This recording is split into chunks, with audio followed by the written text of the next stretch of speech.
We're counting down the 13 medical supplies that become impossible to find when pharmacies close.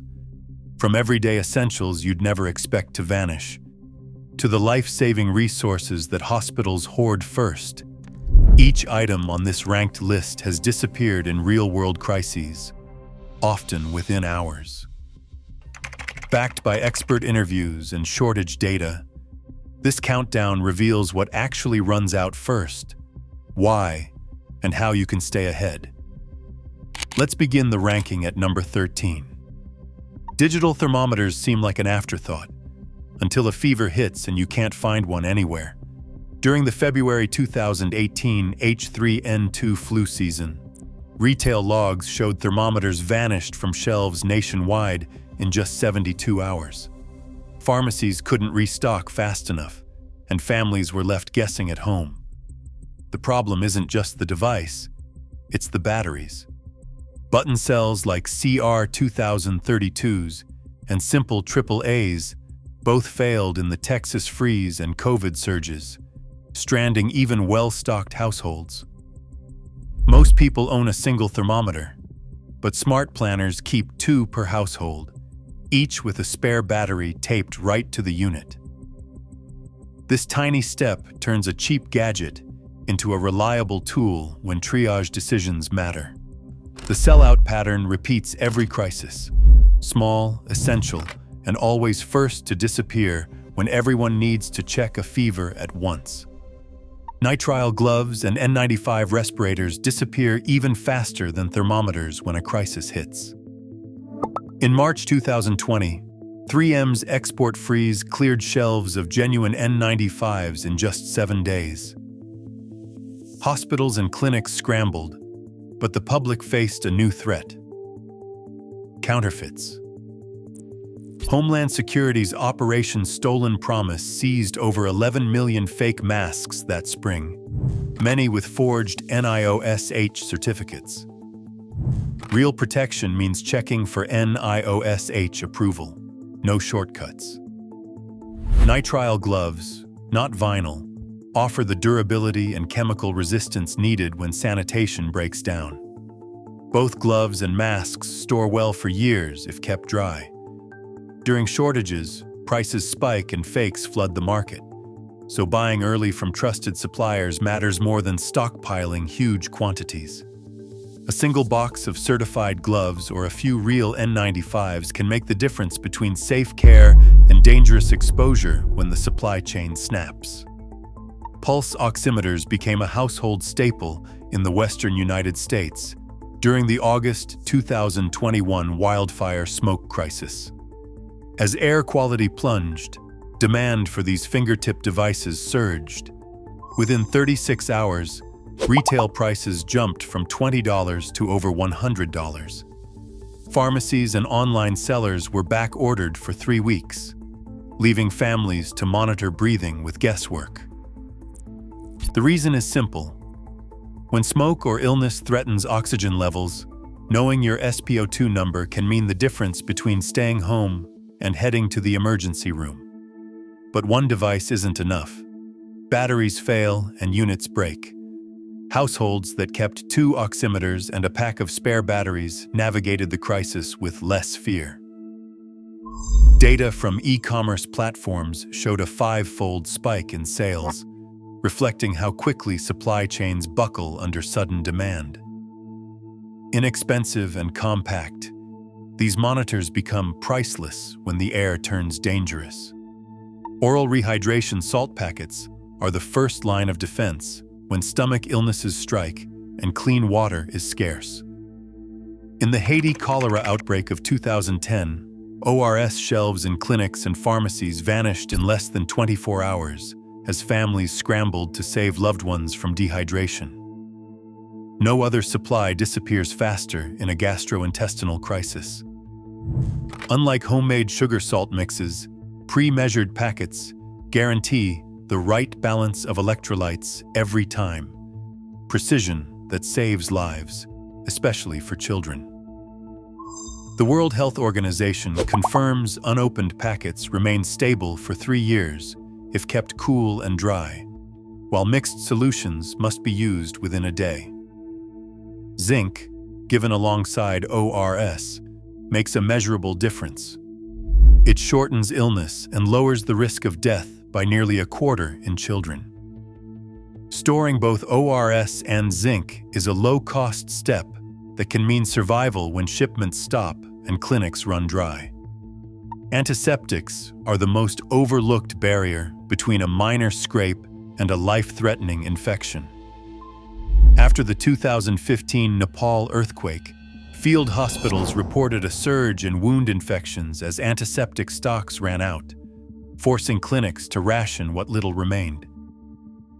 Disaster medicine reviews document that when antiseptics are depleted, rates of sepsis and wound complications rise sharply, turning survivable injuries into emergencies. A single bottle of povidone iodine or chlorhexidine can prevent dozens of infections in these settings. Povidone iodine stands out for its long shelf life, often staying effective for 2 to 3 years, even in harsh conditions.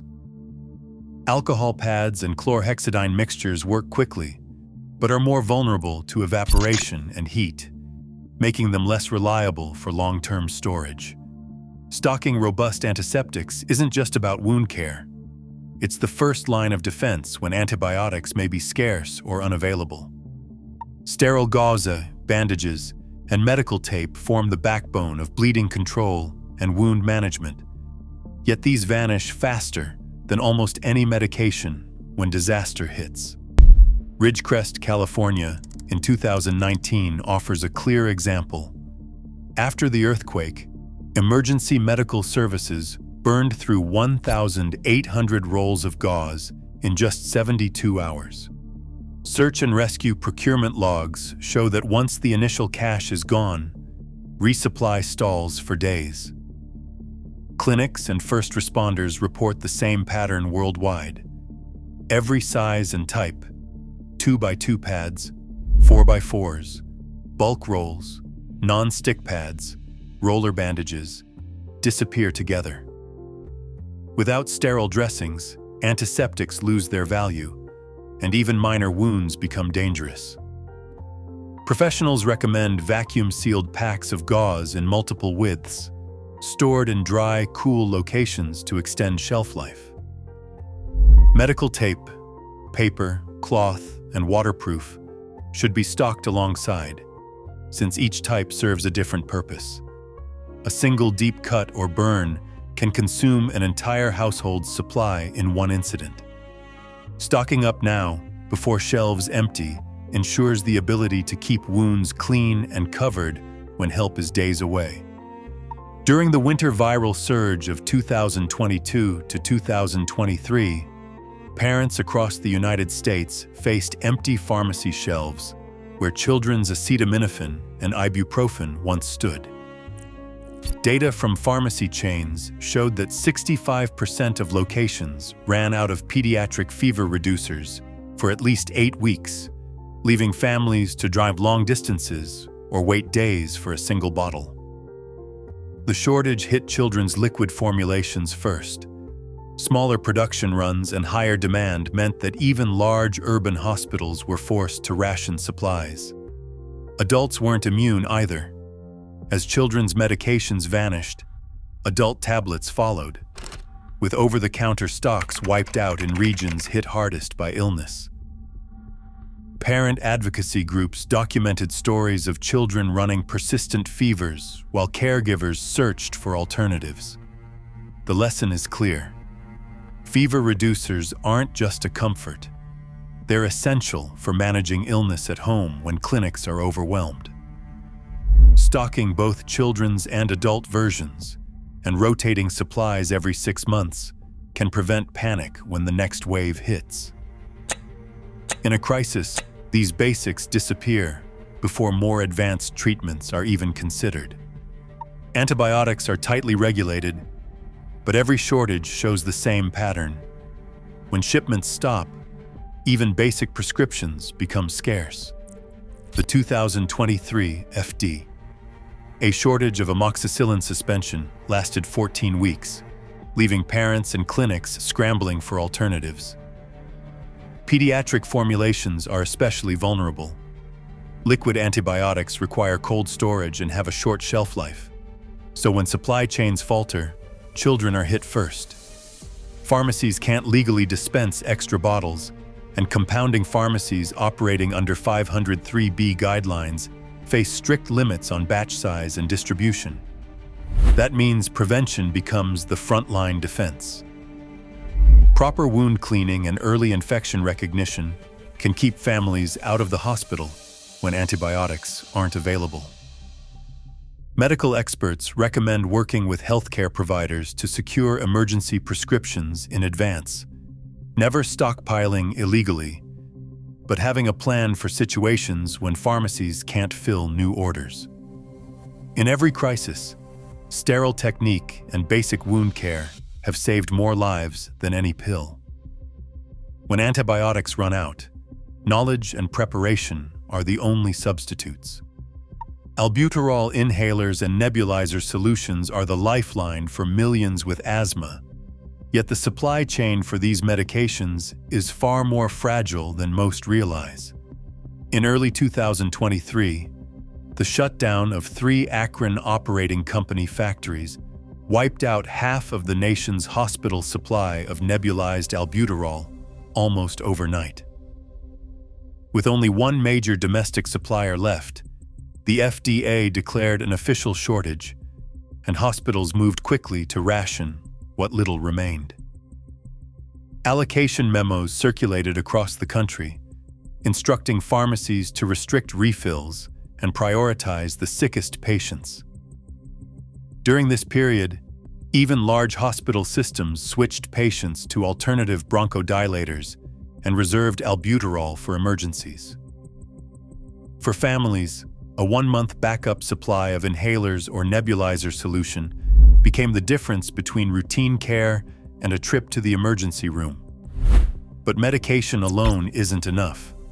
Spacers dramatically improve the effectiveness of each inhaler dose, stretching limited supply and reducing waste. Written asthma action plans, updated and kept on hand, proved vital for home management when clinics couldn't provide timely refills. The lesson from this national shortage is clear. A single factory closure can endanger millions, but a reserve supply and proper use of spacers keep asthma from becoming a crisis when pharmacies close. Epinephrine autoinjectors are the only lifeline for severe allergic reactions, and there is no substitute. In 2018 and 2019, a single factory disruption caused a 60% drop in national supply, forcing the FDA to extend expiration dates by emergency order. Pharmacies received allocation memos limiting sales, while hospitals kept whatever stock remained. Families with allergies scrambled as shelves stayed empty for months. Patients were told to inspect their autoinjectors for clarity. Any sign of discoloration meant the device might not work, but many had no other option. The risk is not theoretical. Anaphylaxis can kill in minutes, and only epinephrine saves lives. Each autoinjector relies on a single-source active ingredient, making the entire supply chain fragile. That's why experts urge a 2-pack minimum for every allergic person, stored away from heat and checked monthly. Expired or cloudy injectors should be replaced at the first opportunity, but even extended use guidance is better than facing a reaction with nothing. The 2018 shortage revealed how quickly a single manufacturing hiccup can put thousands at risk, and why no household with a history of severe allergies should ever rely on a single device. When pharmacies close, there is no backup plan, just what you have in your drawer.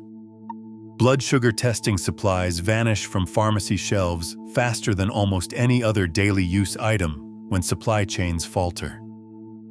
In the spring of 2024, hospital procurement logs and American Society of Health System Pharmacists data documented a 10-week national shortage of glucose test strips. During that window, Emergency room visits for diabetic ketoacidosis doubled, especially among children and adults who could not monitor their blood sugar at home. Unlike prescription insulin, test strips, lancets, alcohol wipes, and ketone strips are technically over-the-counter, but every diabetic needs them daily, sometimes multiple times a day. When shipments stop, even large clinics run dry within days, and hospital admissions spike as patients lose the ability to adjust insulin safely. The safest approach is a 3-month supply of strips and lancets, rotated regularly to prevent expiration. Backup meters are essential. If one fails, there's no way to improvise. Ketone strips are often overlooked, but become critical when illness or supply disruptions increase the risk of dangerous acid buildup. Glucagon kits, used to treat severe low blood sugar, round out the home arsenal. Shortages of these basics don't just cause inconvenience. They lead directly to hospitalizations and, in worst cases, irreversible complications. For anyone dependent on insulin, testing supplies are the foundation of safe management when pharmacies close. Insulin stands apart from every other medication on this list because of its unforgiving dependence on refrigeration. In February 2021, when the Texas power grid failed, thousands of households lost the ability to keep insulin safe. At 86 degrees Fahrenheit, insulin spoils in less than 24 hours. Hospital records from that week show diabetic ketoacidosis admissions jumped by 150% within 2 days of the outage. For families relying on daily injections, this wasn't just an inconvenience. It was a life-threatening emergency. The science is clear. Unopened insulin must be kept between 36 and 46 degrees Fahrenheit to remain potent until its expiration date. Once opened, most types last up to 28 days at room temperature, but only if temperatures stay below 77 degrees. Heat waves, blackouts, or even a broken fridge can turn a full supply useless overnight. Portable coolers with phase change packs have become the gold standard for insulin backup. Some keep medicine at safe temperatures for up to 72 hours without power. These are a lifeline during evacuations or grid failures. Clay pot evaporative coolers offer a low-tech alternative, lowering internal temperatures by several degrees, but their effectiveness drops in high humidity. Solar-powered fridges and vaccine-grade cold boxes can extend safe storage in prolonged outages. For every diabetic, having a written plan for switching between vial and pen formulations is essential. Not all insulins are interchangeable, and dose adjustments require careful monitoring. Emergency refill waivers exist in most states, but access depends on timing and local pharmacy capacity. When the cold chain breaks, prevention and preparation are the only defenses. Insulin's vulnerability to heat and power loss is why it ranks just below the systemic backbone of care: sterile saline. Sterile saline and IV electrolyte solutions form the backbone of modern medicine. When these run out, every part of hospital care, from surgery to basic wound cleaning, comes to a standstill. In September 2017, Hurricane Maria struck Puerto Rico and shut down Baxter International's plant, which supplied over a third of the U.S. sterile saline. Within days, hospital reserves dropped from a 2-week cushion to less than a week. By the 3rd week, major hospitals were rationing their last 200 bags, splitting them between patients, and canceling elective surgeries. Intensive care units prioritized trauma and pediatric cases, while others waited for shipments that would not arrive for months. The FDA rushed to authorize emergency imports from Europe and Asia, but regulatory checks slowed the process. Even with expedited action, it took more than 6 months for the supply chain to recover. During that time, Clinics delayed discharges, substituted lower concentration solutions, and relied more on oral rehydration for those who could tolerate it. But for critical care, surgery, trauma, dehydration, medication infusions, there is no substitute. Delays and substitutions led to more complications and longer hospital stays. Hospital memos from the period show staff tracking every bag, canceling procedures, and bracing for the next shipment that might not come. No other supply exposes the system's vulnerability so completely. Medications can sometimes be substituted or rationed, but sterile saline is essential for wound irrigation, IV therapy, eye care, catheter flushes, and drug dilution. When it disappears, the entire system grinds to a halt. The U.S. supply remains concentrated in a handful of massive factories: Baxter, B. Braun, Fresenius Kabi, ICU Medical, and Pfizer. A single disruption, whether from a hurricane or a power failure, can trigger nationwide shortages in less than 2 weeks. In 2017, the FDA's emergency import records show 23 different IV solutions brought in from overseas, but none could fill the gap quickly enough to prevent rationing. For households, the lesson is stark. Hospitals will always be first in line for emergency shipments, while retail shelves go empty. Sterile saline bottles for wound cleaning, eye irrigation, and nasal rinses are easy to store, last for years, and serve multiple uses. The key is to buy before panic sets in. Once supply chains crack, saline is among the first items to vanish, and no amount of money can buy what isn't on the shelf. From digital thermometers at the bottom of the list to sterile saline at the very top, these 13 medical supplies reveal just how quickly everyday healthcare essentials can vanish when pharmacies close. Across every entry, one pattern is clear. The most needed items, whether for daily monitoring, infection control, or life-saving treatment, are also the first to disappear. It's not just high-tech drugs. Simple basics like oral rehydration salts packets, antiseptics, and wound dressings are just as vulnerable. Shockingly, even critical medications like insulin and epinephrine become impossible to find when cold chains or single-source manufacturers falter. What qualified these items wasn't just popularity, but their proven depletion in real disasters and their irreplaceable role in survival. Ultimately, this list proves that modern supply chains are built for efficiency, not resilience. The takeaway? A small buffer of the right medical supplies, checked, rotated, and tailored to your household, can mean the difference between panic and preparation. If you found this list valuable, remember to like and subscribe for more evidence-based insights.